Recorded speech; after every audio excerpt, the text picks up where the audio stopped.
Hey guys, I'm Naya and welcome back to the channel. For today's video, I decided to do banlist predictions. I feel as though the banlist might be coming in about a month's time. So we had the October 1st banlist, the December 1st banlist. So it sort of makes sense we get a February 1st banlist, but I do think there's two options. There's option A, there's option B. It's whether or not the banlist is going to drop before YCS Lyon or after it. And that means also before or after Photon Hypernova, because we are getting some very impactful cards in there. So I'll explain everything as I go. I think what they're going to be trying to do is they want to sell Photon Hypernova, obviously. They want to sell their new product, and that's why a couple hits are going to happen in connection to that. But I won't give anything away. So let's just go ahead and get started, and I'll make more sense as we go along this ban list. And basically for the unlimited, I don't think anything is going to happen. I actually don't think this ban list is going to be necessarily that big. For the semi-limited, this is the first section we're going to discuss actually. I think they're going to semi-limit the Caldo. And I think this is going to be like a slight hit to the Ishizu side of things when it comes to the tier element deck. Like, obviously people are going to shift to Photon Hypernova to the Kashtira tier element version, and they are going to omit the Ishizu cards if we're judging by the OCG, which means that they can semi-limit the unhealthy cards, you could say, because some people really hate Ishizu cards. It makes sense. Like, they're shuffling away your stuff, they are milling your deck, they are just easily summoning rank 4 Xyz monsters. It's just wild, honestly. And if they semi-limit it, I think it makes sense. You're taking some power away from it, and people might shift away from it like anyway. So yeah, to me it makes sense. Like, this is just a slight hit. And then the second semi-limit might just be Lunalight Tiger. Like, it's at 1 currently, and I don't think anything is going to happen if it goes to 2. Like, at first when it went off the ban list, at least I was like, that might be an issue. Curious is banned, like no one is going to turn to Lunalight at this point in time, I think. So, Tiger can just easily go to 2 and then slowly to unlimited as well. And then the third, semi-limited card, in my opinion, might just be Salamangreat Gazelle. So I was going through the ban list, saw Gazelle on there, and I was like, why is this still at 1?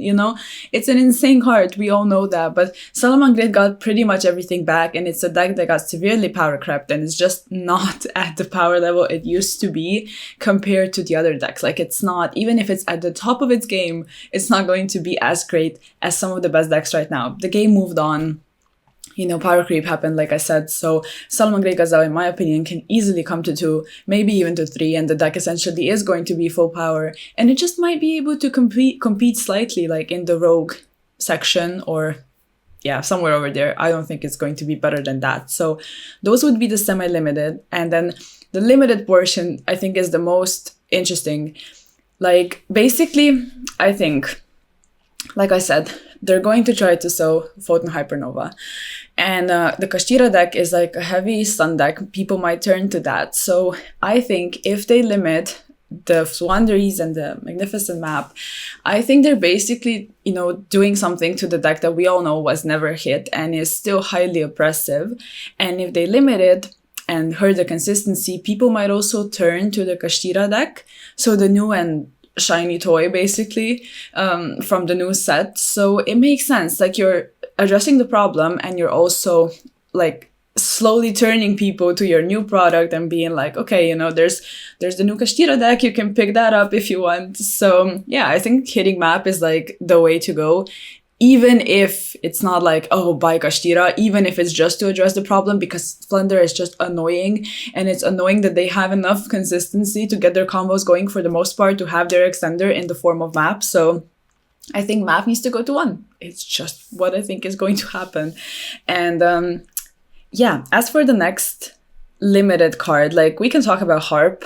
We could also talk about Masterpiece. I think both of them can easily come back because they are just power creep again. Like, there's not much to say about that, especially when it comes to Orchest. I don't think Orchest is going to be an issue if Harp comes to 1. And when it comes to Masterpiece, I do believe that it might be a bit weird sometimes to go up against it, depending on whether or not it's made with spell trap or monster. But whatever it may be, like, you can get rid of it, you can beat over it since it's 2950. So you can just beat over it with a 3k body. And for example, in the tier deck, like, there's a bunch of 3k bodies running around, so it's like very easy, and it's not going to be boosted by Diagram if Diagram is still at 1. I do believe that Diagram is a bit more dangerous than Masterpiece, actually. Like, I would be more afraid to see Diagram come to 2 or 3, the Masterpiece come to 1. It can feel a bit bricky sometimes, especially without Diagram.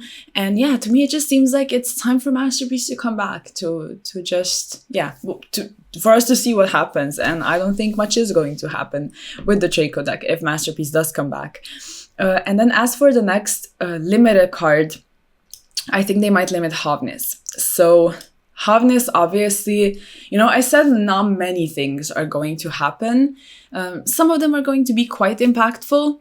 But when it comes to Havnis in particular, I think they're going to adjust it because playing during the opponent's turn is just, it's gotten out of hand. And I feel as though if they don't adjust it, it's going to become even worse. Like, they are going to sell their set anyway. Like, people are going to pick up the Kashtira stuff, especially if not many hits actually happen to the deck. So the Kashtira side of things feels safe to invest in if you're trying to pair it up together with tier elements.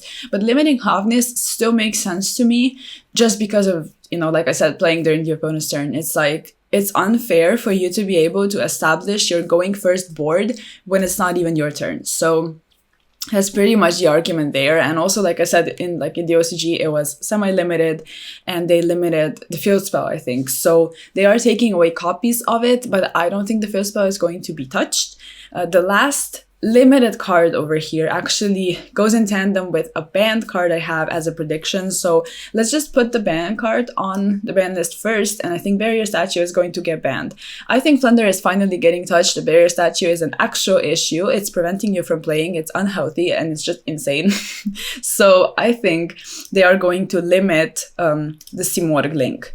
Like, the Simorgh link bringing out the Barrier Statue in the end phase was the biggest issue. Obviously, the Lyrilusk deck benefits from getting the Lyrilusk monsters in the end phase as follow-up, but I don't think that's an issue. I think that's great. You know, it's follow-up for the deck. It's supposed to work that way. And yeah, bringing out, you know, Apex Avian is, you know, annoying, but it still does feel like a brick in the deck. And bringing out Barrier Statue, on the other hand, is much, much, much worse. So if they ban Barrier Statue, I think the link can come back and actually give some boost to the Lyrilusk deck as well, which would be cool to see, you know, together with Tri-Brigade and just being another contender in the deck, just being another deck that you can pick up in a meta that truly feels like it's overly dominant by 1 or 2 decks. So that's it when it comes to the Barrier Statue. And as for the last hit, it's quite a big one, but I've been thinking about this hit actually from like a couple months back. Like, I think this is something that's going to happen at some point down the line, and I think Merly is getting banned. I think Merly is the biggest issue, and at first I was thinking of maybe limiting the field spell, limiting Havnis, and that might be enough, but no. Merly is the connection between everything level 2, so the sprite stuff, and it's just way too easy, too unfair to go into sprint and continue playing even if you got disrupted. If you got disrupted, they wasted their cards, they're down in card advantage, and you're still able to just go, oh, Merly, it's whatever, you know, I just go into sprint, I just send a Merly, I just continue playing. It's too much, I think. And if you have the Kashtira stuff as well, like, your deck is still functioning, and like I said, not limiting the field spell still gives you enough consistency to get to your other names. So the only true hits are the Merly, Keldo, and the Havnis, but it's still not that bad with the Photon Hypernova set coming out. Yeah, those would be the banlist predictions. I just figured it would be fun to talk about it, even though we have no idea, obviously, if we're getting a banlist, what's it going to look like. But I would love to hear your thoughts in the comments down below. And yeah, of course, if you like the video, please like it, sub to the channel, check out all the social media, and I'll see you guys in the next video. Peace.